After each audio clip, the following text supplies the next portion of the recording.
Hi, Rustico. It's almost 3:30. Are we ready to begin at 3:30? We're good to go, Wayne. All right. Thank you. You're welcome. With that, I think it's time for us to get going. So good afternoon, everyone, and welcome to the meeting of the Development Permit Panel for Wednesday, June 12th. On the panel today, we have myself, Wayne Craig, the General Manager of Planning and Development, Ms. Cecilia Shem, the General Manager of Community Safety, and Kirk Taylor, the Director of Development, or Director of Real Estate Services, I should say. We also have staff from the Development Applications Department, Suzanne Smith and Sarah Badgell, here, as well as the applicant. In terms of today's meeting, the panel deals with matters of form and character, things such as landscaping, architecture, lighting. The panel does not deal with land use or density, as those items are established by council through the rezoning process. In terms of the order of business for the items on today's agenda, we will first hear from the proponent and their presentation. We will then hear staff comments, panel questions for the applicant. We'll hear any questions or correspondence from members of the public, and then panel deliberation. Should the projects be endorsed by the panel, they would proceed to council for council's consideration once the conditions of the development permit have been fulfilled. And with that, I think we can turn our attention to the agenda for today's meeting. So the first item on the agenda is a motion to adopt the minutes of the development permit panel meeting held on May 29th, 2024. Thank you. Thank you, Kirk, for seconding the motion. With that, I'll call the question. All those in favor of adopting the minutes? Thank you. We have one item on today's agenda. That item is a development permit to permit the construction of a low-rise and to mid-rise residential development comprising of 330 residential units, including 50 low-end of rental units, 110 moderate income rental units, and 170 rental units at 6071 Azure Road on a site that's zoned low to mid-rise apartment ZLR 75 or 45 Thompson. There are two variances associated with this proposal. The first variance is to reduce the setback from Westminster Highway from 4.5 to 4.35 meters where there is a bus stop located, and then to 4.14 meters at the corner of Westminster Highway and Azure Boulevard. The second variance associated with the application is to reduce the drive aisle maneuvering width from 6.7 meters to 6.1 meters. The applicant for this application is HNPA Architecture and Planning, Inc. And with that, I'll turn it over to the applicant to provide us with our presentation. Thank you, Greg. Wayne, so I will share my screen now.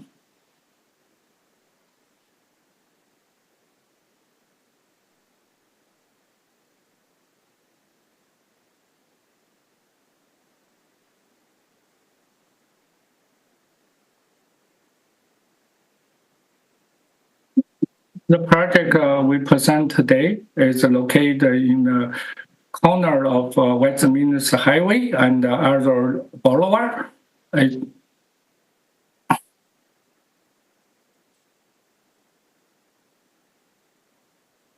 site is within, outside the city center, but the boundary to the city center.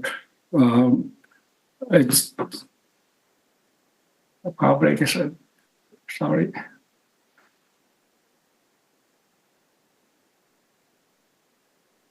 Wait.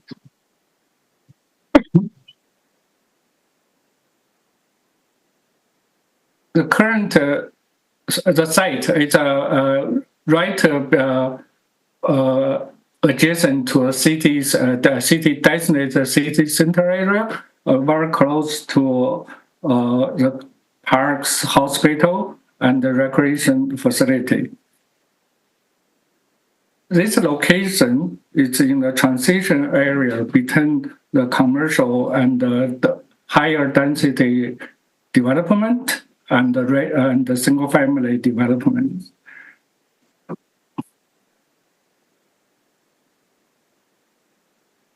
So currently there are 15 townhouse rental units on the site.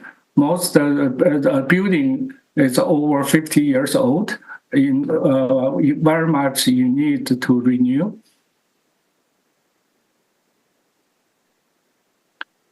The proposal we have here is to develop 100% rental housing project. Within the 130 total of 330 units, we have 50 Lima units, 110 moderate income rental housing, and 170 market rental units. In total, we have 48% affordable housing. That's Lima units and moderate income units. Of 330 rental units, the 2-bedroom and more bedroom units take 56%.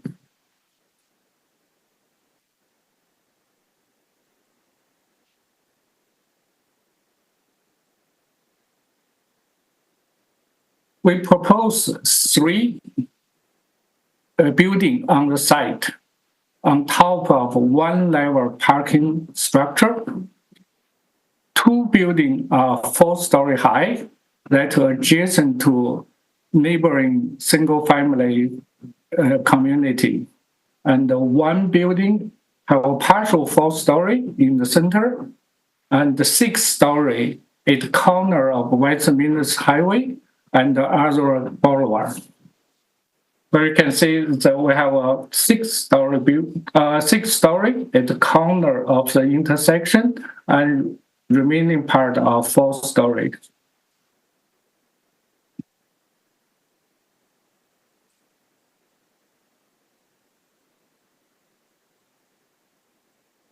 The three building, the layout such way we create 2 major courtyards and for public amenity and green space.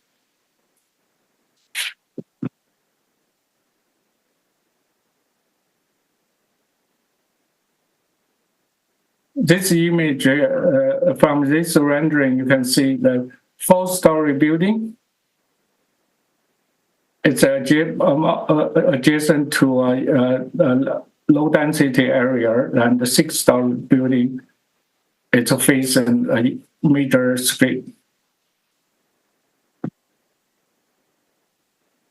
The 3 building, the layout of building allow most directly sunlight to 75% of the unit. So the shadow study demonstrates that the courtyard, even in the worst case, in the winter, you still can have a only half of in the shade. So half actually still have sunlight.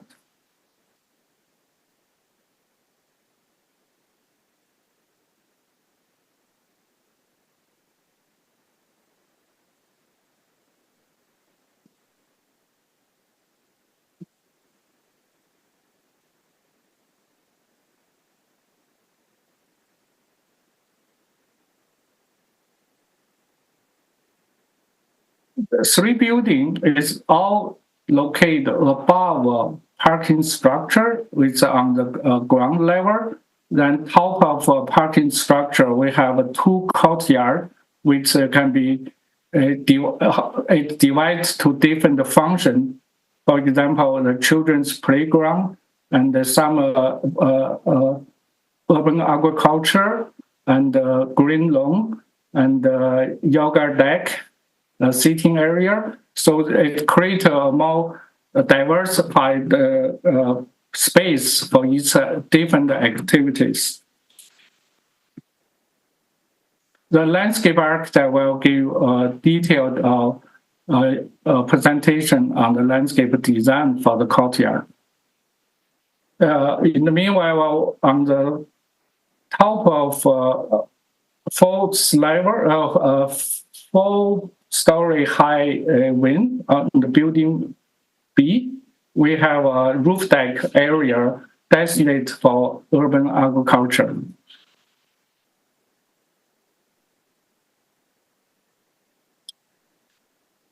In this project, we provide centralized amenity space for all the residents. Also, smaller amenity space inside each building. The centralized indoor amenity space open to the green space on the courtyard. In the courtyard, we have a library, lounge, some children's playground. Total area, we provide 2 square meters per unit indoor amenity space. That's 26% more than city required. I have to mention again, the green space, outdoor amenity space, we provide close to 6 square meters per unit outdoor amenity space. That's 100% more than city required. So basically 1 time more. In terms of building character, we use different color template and material to break down the building mass and also make each building have their own character and color scheme.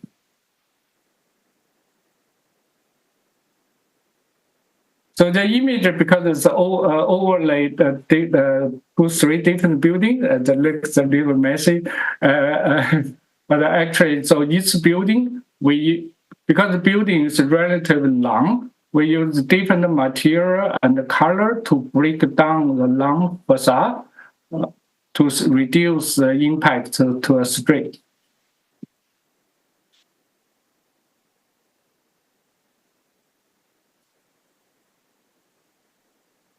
So that's a color template and a material. So each 3 different buildings, they all have some common language. Also, they have their own unique color and materials. The central courtyard, outdoor and indoor amenity, it's all accessible for people with handicap. Disability. And all 330 units meet basic universal housing requirement. That means it's an accessible unit. 100% units are accessible. In terms of building code, we'll meet step code 2 with low emission, low carbon emission. So that's meet current code requirement.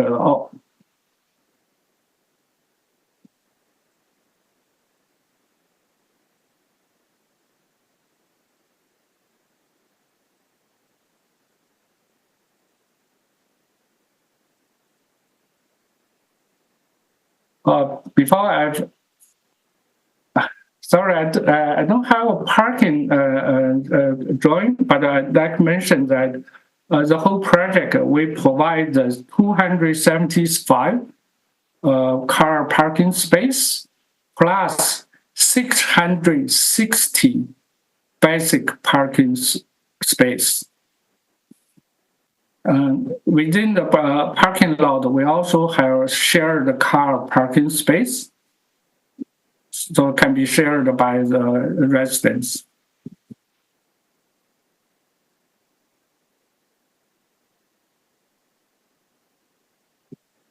Then next, I pass the our landscape architect to have a presentation on the landscape design. Thanks for that, June. First of all, everyone hear me okay? Okay. June, maybe just in the interest of time, if you want to go back to the, bring up the landscape plan there, I'll speak briefly on the landscape items.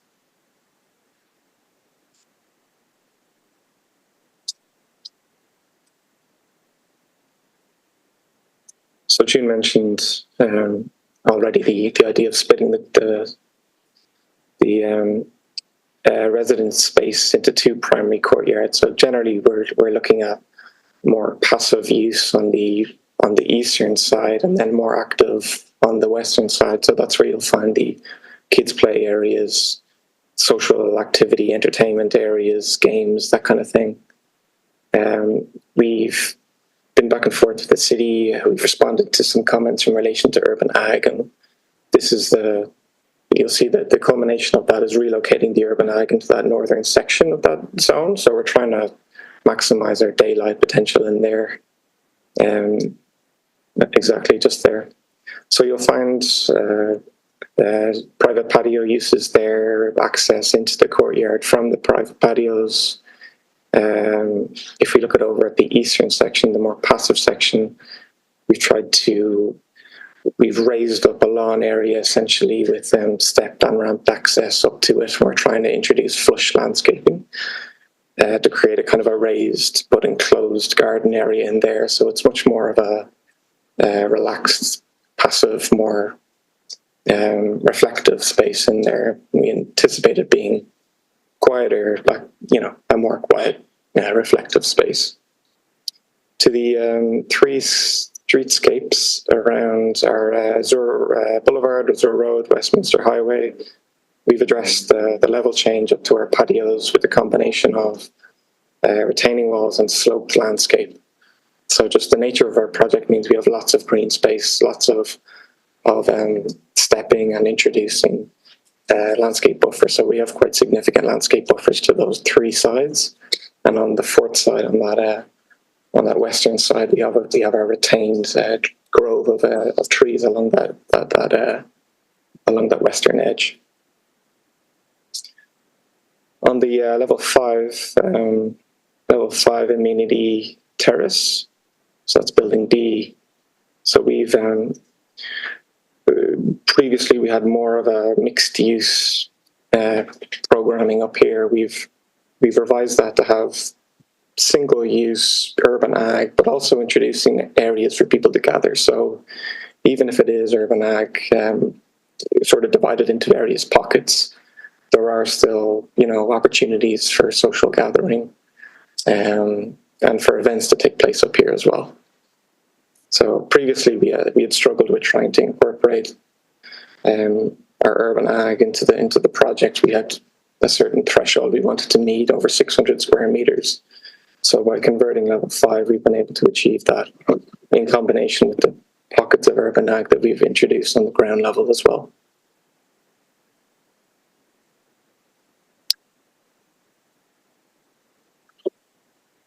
So those are the principal landscape elements. Is generally, in terms of access, we've been able to incorporate ramped access up to our courtyard. We've taken into account appropriate widths for all users to be able to use these types of spaces. Each one of those urban ag planters, 18 mil high, accessible spaces for all users.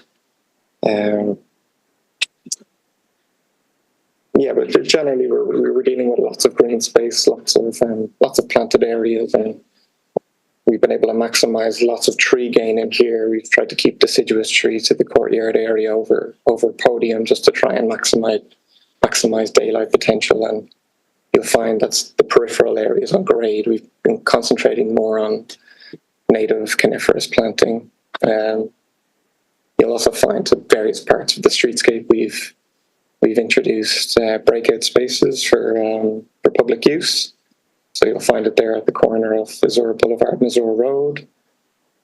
Just there, that's right. And the loading area is there as well. So we've come back and forth with the architects, and we've been able to maximize the landscape buffer there as well. So we have quite a significant green space in there to be able to separate the public domain from our loading area. And up on the Westminster Highway, likewise, we have some seating areas. You'll find more that stepped retaining wall approach. Where we've deemed it feasible, we've introduced some stepped access, and where we felt it was inappropriate or maybe more obstructive, we've removed it. So there's a bit of back and forth on that, but we're happy with how the grade transition from the streetscape will work now. The combination of landscape mounding and retaining walls. And you'll see some examples of it there in these sections. So we tried to reduce our retaining wall heights wherever possible by grading our soil at 1 and 3, 1 and 2.5. And then a combination of more robust hedge planting as well to screen those terraced walls.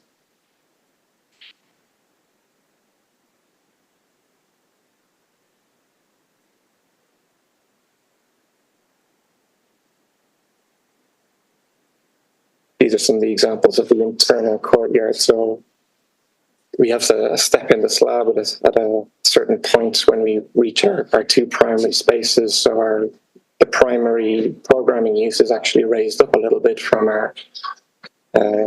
previous. So we've been able to kind of use that and try and bring as much daylight in as possible into those activity areas, entertainment spaces.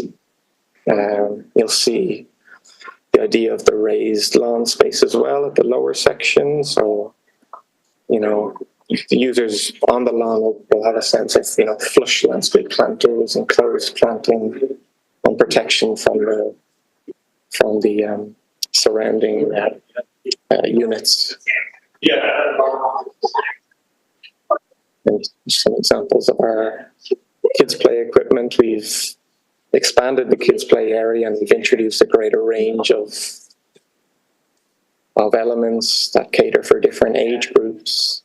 We've given it a more organic feel to it. We've introduced some alternative materials that kind of infer a more, almost like a river style rubber cord surface to just introduce more of a less blocky. I think blocky was the term that was used in the previous iteration. So we've tried to smooth it out and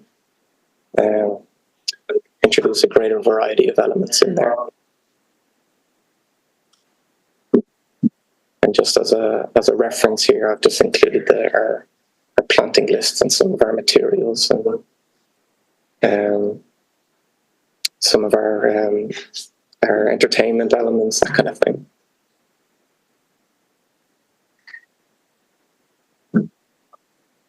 So I'll pass it back to the panel now. Thank you for listening.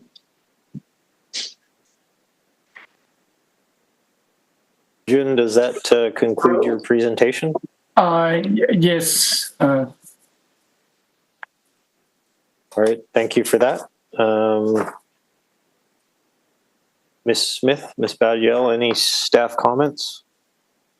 Yes, Mr. Chair, can you hear me well? Yeah. Good, Jun, thank you. if you could stop sharing your screen.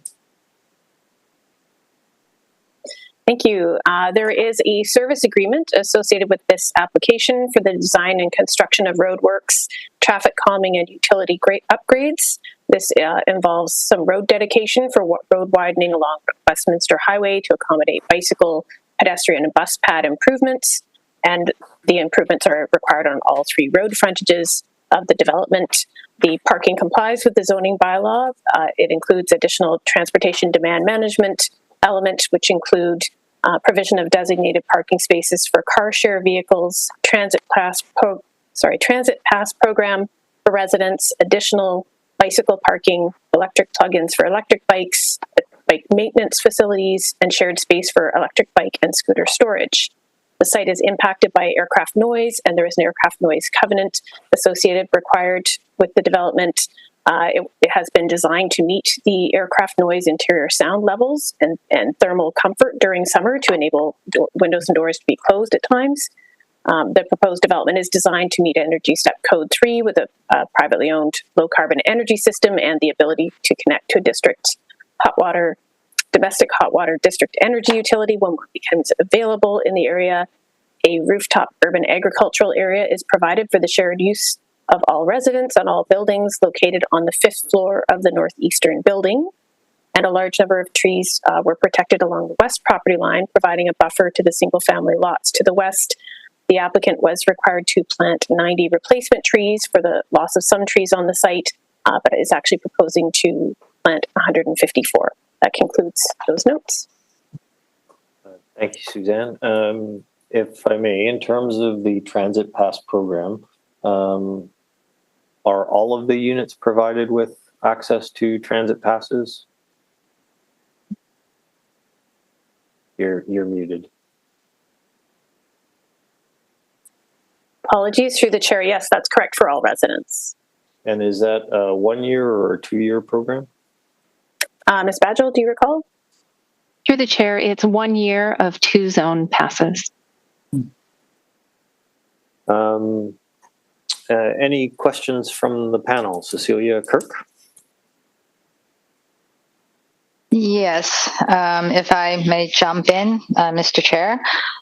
So first of all, kudos to the mix of units. I see some 4-bedroom units, which is very rare. So on the and they're all basic universal accessible units, so that's also great. And they all rental projects. So good luck with getting this to fruition. You know, it'll be a great addition to the community. Couple of questions on that. How many of those units are replacement units from and for the people to have first options to move back? So that's item number 1. And then I'll change text. My second question is on the handicap ramp or the accessible ramp up to the podium level from a septet perspective, because, you know, people might look at the ramp and want to come up. Is there a gate or something that would, I'm assuming, is not open to the public? If that's the case, you know, what's the security measure for that? And certainly, if somebody could talk a little bit about the lighting in the evening around the perimeter of the project, again, from a septet perspective. Thank you. Yes, through the chair, on the replacement units, there were previously 50 low-end of market rental units that were on the existing site that are being incorporated into this development and being provided first right of refusal. This includes, I guess, for the completed units. Once they're completed, there are 6 units that are tenanted by Vancouver Coastal Health that will continue to be occupied by their clients. So those will be specifically spoken for to carry over, as well as offering the other additional tenants. Thank you. And then if somebody could answer the questions regarding the lighting and the handicap ramp, please. So, Chair, a handicap ramp, we have it. It's allow handicap access from sidewalk to the courtyard. That's on the north side. I need to mention that all our 3 buildings, main entrance is all on the grade level, so that can directly access from sidewalk. Then they have they can take elevator to the second, to the ground floor of residence, then directly access to the deck.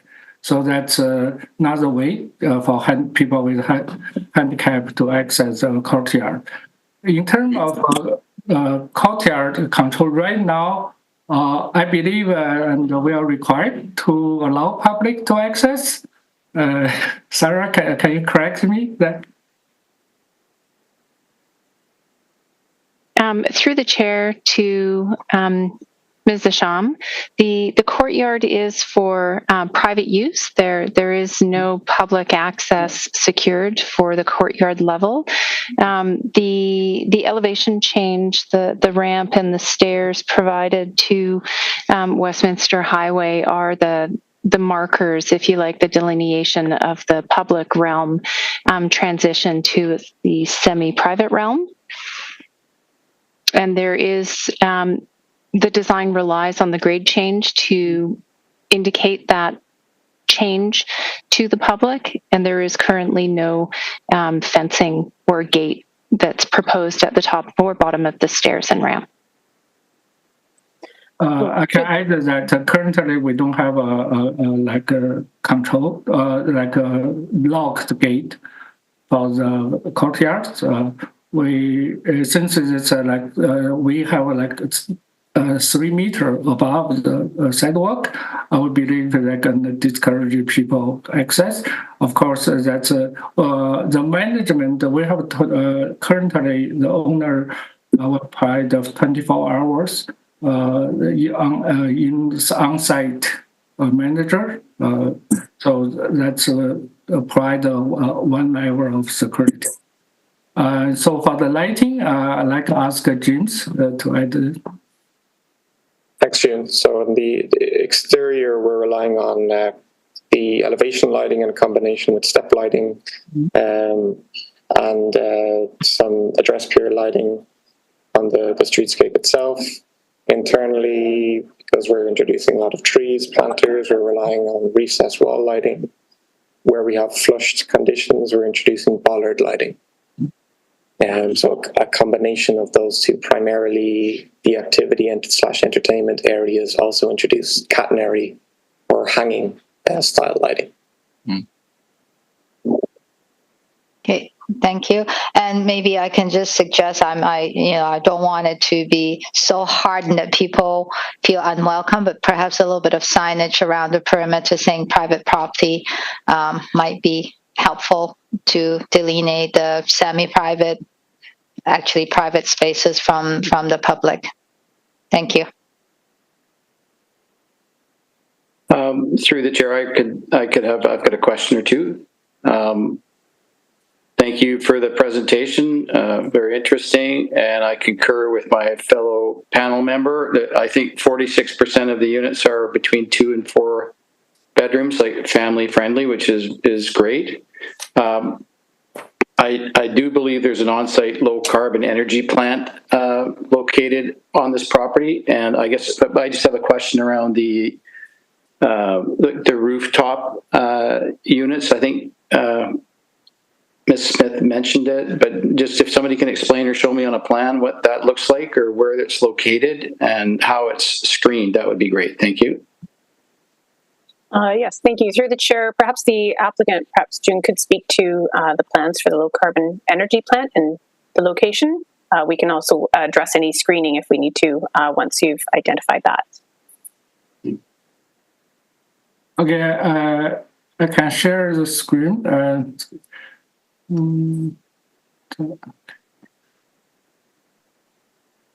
So currently, we still working on the final mechanical design. As I mentioned, that we will provide low carbon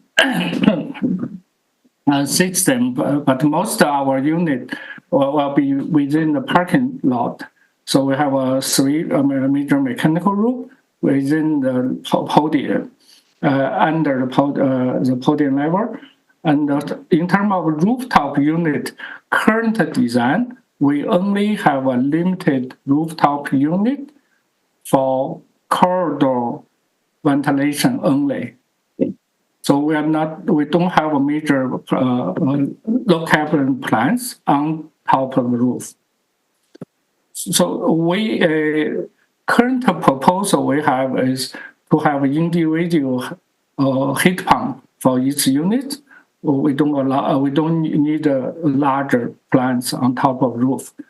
So three buildings, they will have a relatively limited a small rooftop unit which provide heating and cooling for the corridor only. Okay, thank you for that clarification. Jen, if I could just follow up, did you say that each individual unit will have its own heat pump? That's current design we have. So And we where are those propose heat a pumps? system to have a small heat pump to provide cooling only. The unit, outdoor unit, will locate in the on the balcony. I have mentioned this is still in the development stage. Yeah. And if I could follow up on Mr. Craig's question, I'm not very familiar with those kinds of units, but one of the concerns from other units that we have heard is the noise. So, when as you're in the developmental stage, you might want to pay special attention to the noise level of those kinds of units. Thank you for the question. We, our acoustic consultant, and is working with the mechanical engineer to determine the noise level for each unit. The target to meet city's noise requirement. Thank you. And sorry, Mr. Chair, I forgot one of my questions. Can I have a second? Sorry. Final question, I promise. I appreciate all the trees and the vegetation that you have proposed on the site.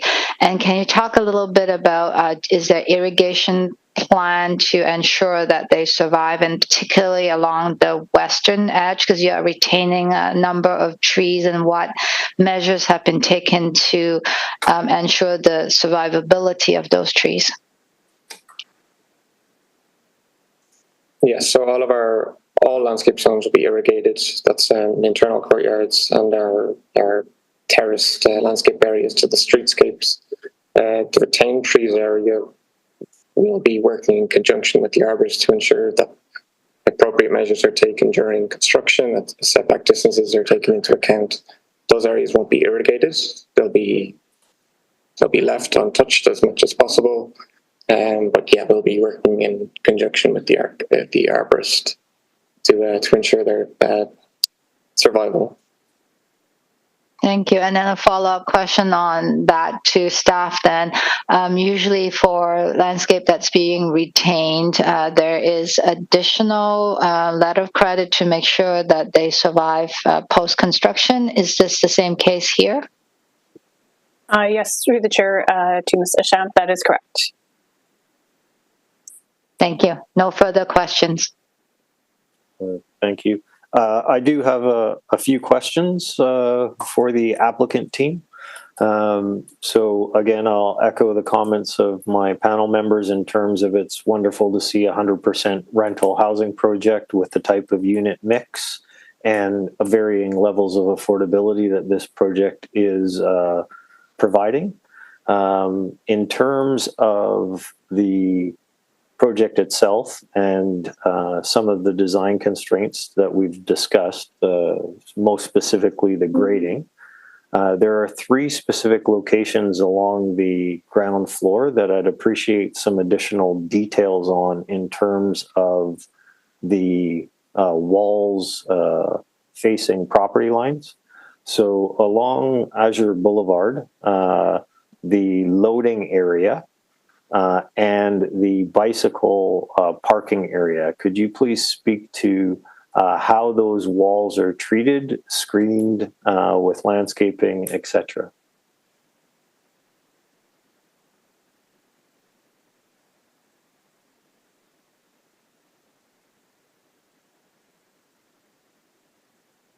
To the loading area, we're not providing any walls. We have some screening fencing provided around the loading area itself.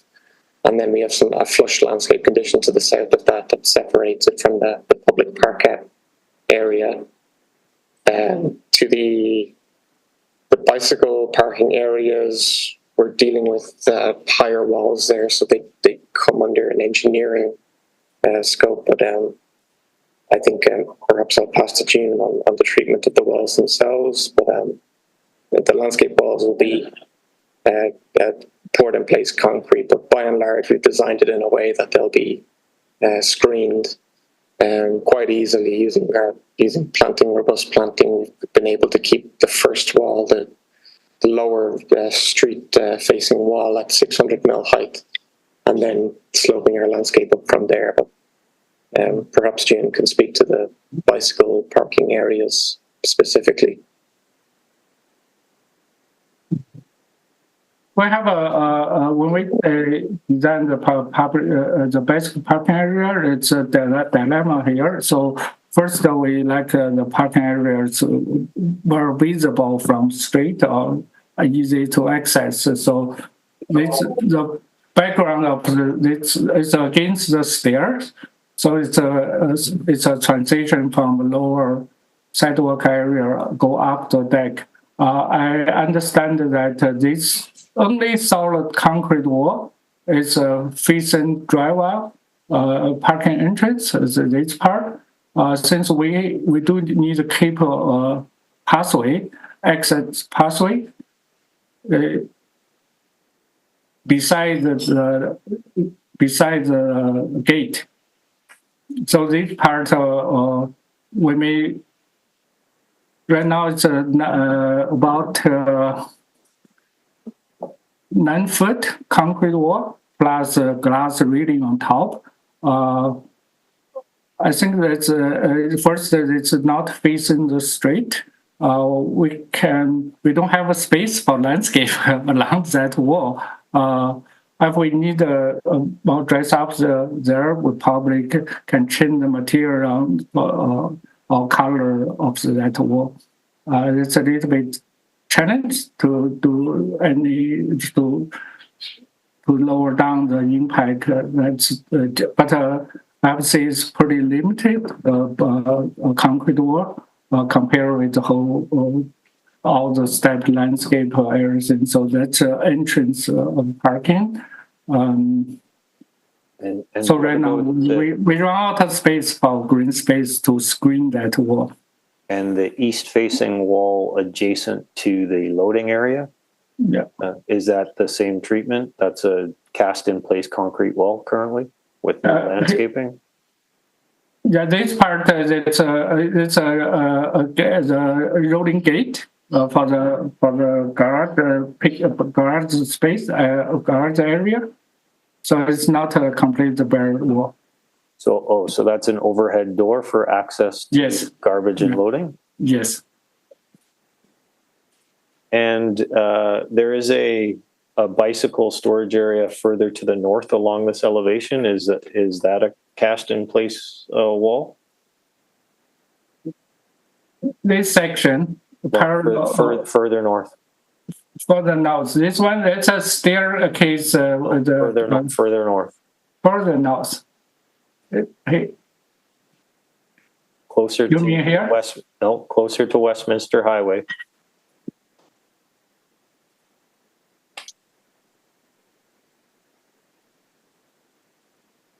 can you repeat? So on that drawing, there's a stack of bicycle parking areas right close to where you had your cursor a moment ago. Here? No, along Azure Boulevard. Oh, here. Yeah, that's right. Yeah. Yes. And what is the treatment of that area?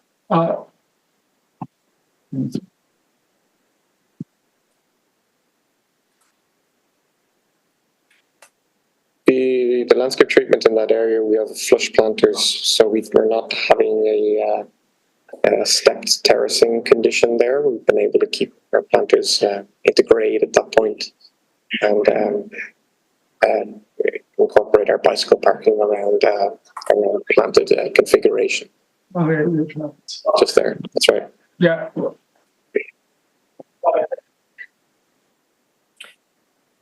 And the west wall of the parkade near the tree preservation area.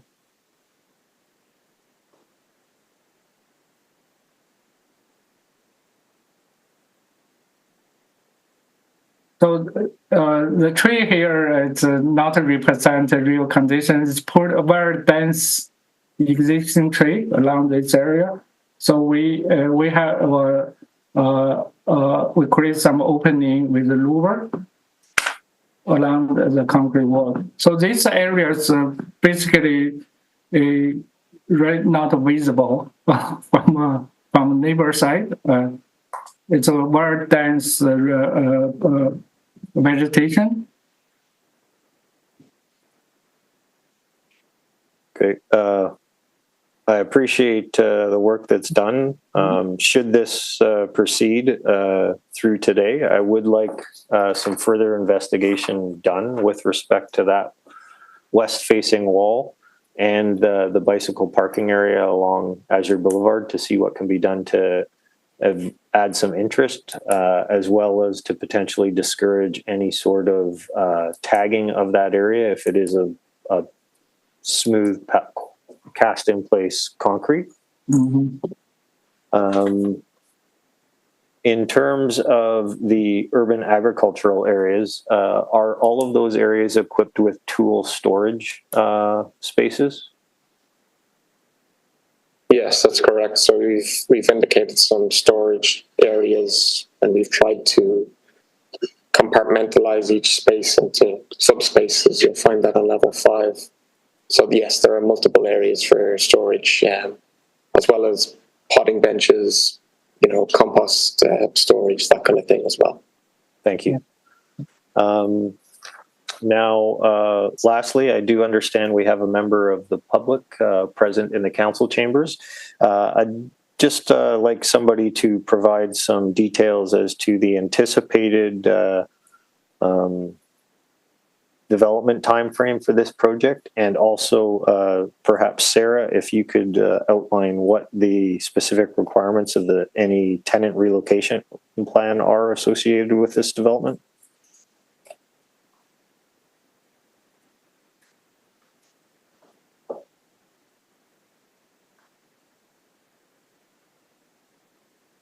Jun, perhaps while Sarah's digging up that information, if you could speak to the anticipated development timeline.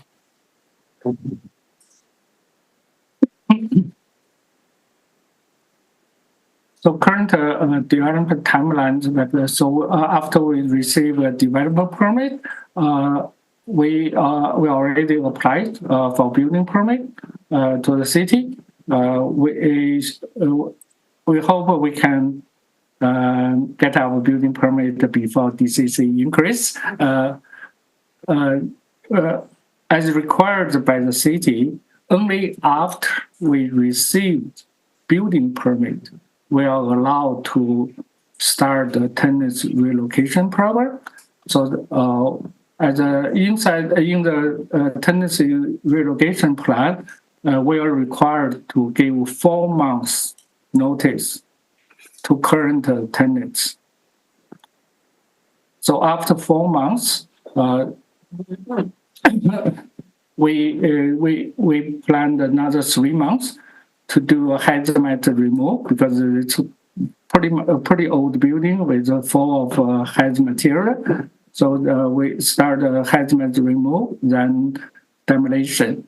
So according to current plan, the earliest the time we can start the construction is next June.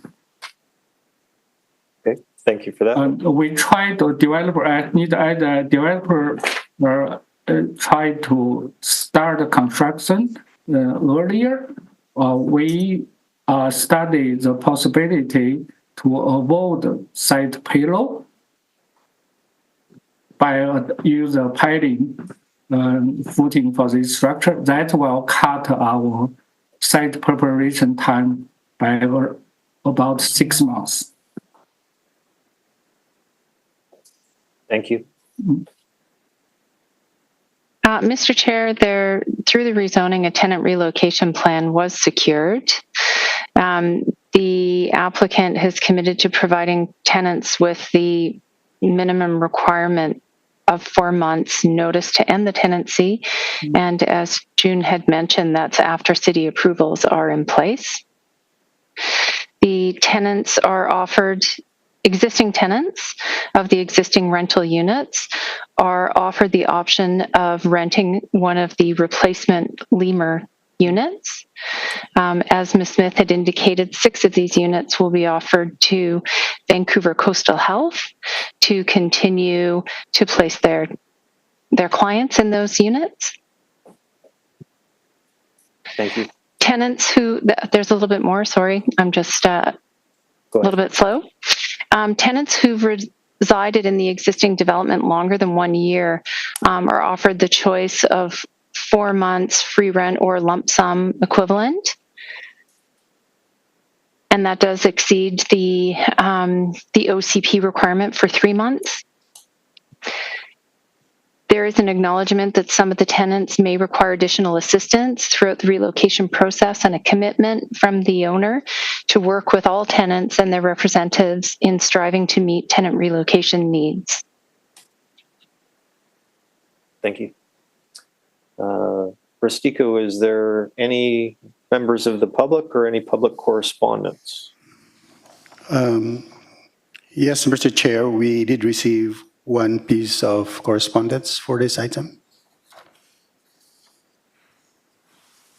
Suzanne, perhaps you could summarize the correspondence received and any feedback provided? Yes, of course. Oops, you can hear me. I think I'm unmuted. Yes, we received one letter of correspondence which identified concerns around the development, feeling that there were some challenges, existing challenges with parking, in the neighborhood, with hospital personnel using parking in the area. Some concerns around just the development proceeding at all in terms of contributions towards that. We have followed up with that individual to confirm that the application itself has been planned and has proceeded to provide all of the parking needs on site, which also includes some of those transportation demand management measures we spoke about earlier, including parking passes, etc. To this point, council also did direct staff to do some consultation with area residents around the potential of introducing a resident-only parking program. There was a survey completed and very little support for that, except for one of the small streets in that area, which is proceeding on a pilot process basis. Thank you. All right. Since there's no members of the public to delegate today, I guess that brings us to panel deliberation. We do have a positive staff recommendation with some additional panel direction to look at potential access controls and or signage related to access to the outdoor amenity area from public areas, as well as to review the treatment of exposed walls along the Azure frontage and the west side yard. Mrs. Shem or Cecilia Kirk, anything additional? Nothing to add. Thank you, Mr. Chair. No, nothing for me as well, Mr. Chair. All right. With that, I guess. Move the recommendation. Kirk, second. With that, I'll call the question. All in favor? All right. Thank you very much. You have received the endorsement. I would ask that you work with staff on the 2 items that the panel has requested further investigation on. I would also just like to recommend that you, if you're not already in conversation with the city's approving officer regarding the phasing, please ensure that that is looked into.